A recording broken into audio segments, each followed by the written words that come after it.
Hey guys, welcome back to the channel, and this is how to pre-move castling on chess.com.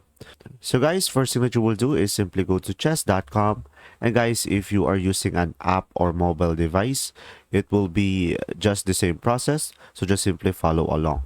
So make sure to sign in into your account, and once you are signed in, just simply go ahead and first go to settings, and a pop-up will show up, and just simply go to all settings.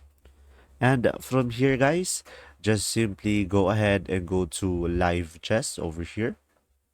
And from here, guys, make sure to enable the pre-moves over here.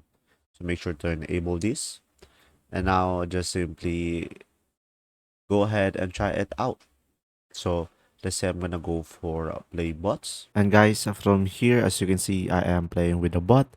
In order for you to pre-move, just simply left click on your chess piece and just simply toggle where do you want to go.